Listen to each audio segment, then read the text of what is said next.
ఇందాక 2 సినిమా పేర్లు తీశారు ఇప్పుడు మీరు. 'విమానం' ఒకటి, 'రగం' ఒకటి. రామరాగం. తమిళ్లో వచ్చి ఎప్పుడు నేను చేసుకునే ఉంటాను సార్. నాకు కొంచెం డబ్బు వస్తే ఇమీడియట్గా ఏదో డైరెక్షన్ కూడా స్టార్ట్ చేసేస్తా.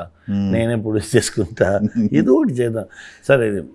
ఇదినే మనం తీసుకురాలేదు సార్. ఊర్లో నుంచి రాగానే 120 రూపీస్ తీసుకుని వచ్చాను అంతే. అది ఎప్పుడే వచ్చింది, విత్ ఇంట్రెస్ట్తో వచ్చింది. ఇదన్నీ బోనస్సే. ఉన్న లైఫ్ని హ్యాపీగా లీడ్ చేద్దాం, ఓ 4 మందికి ఏదో యూస్ఫుల్గా ఉంటాము, పక్కన వాళ్ళకి కష్టపడకుండా చూసుకుంటాము, అంతే.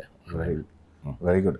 ఇప్పటికీ మీకు మారు మోగిపోతుంటుంది తెలుగులో 'శంభో శివ శంభో' అనేది మామూలు మారిపోవద్దా సినిమా. ఎక్సెప్షనల్లీ ఆ పాట, మాంటేజ్లు, ఆ టేకింగ్ పరిగెడతా ఉంటుంది కెమెరా. మీకు ఆ సినిమా నుంచి దొరికిన గౌరవం అంటే ఏం చెప్తారు సార్? గాడ్ గిఫ్ట్ అండి. మనం సిన్సియర్గా ఉన్నదానికి మనకి తిరిగి ఇచ్చారు.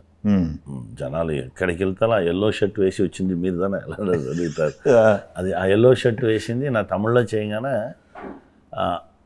ఏమీ ఎదురు చూడకుండా ఒక వర్డ్ కూడా డైలాగ్ లేదు ఆ క్యారెక్టర్కి. అంతా వాడుదా ట్రూ ఫ్రెండ్గా ఉంటాడు. ఫ్రెండ్ అమ్మాయిని తీసుకొచ్చారు, మ్యారేజ్ చేసి పెట్టాలి, మ్యారేజ్ చేసుకుని పోయే వాళ్ళకి వీడికి ఏ సంబంధం ఉండదు.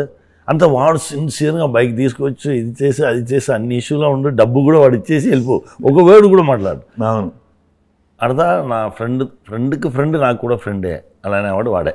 వాడదా యాక్చువల్గా ఆ స్టోరీ లైన్కి న్యాయం చేసేవాడు. Very good. అది వచ్చి అలా ఒక్కొక్క క్యారెక్టర్ నా ఫిల్మ్లో ఎప్పుడైనా పెడతాం సార్.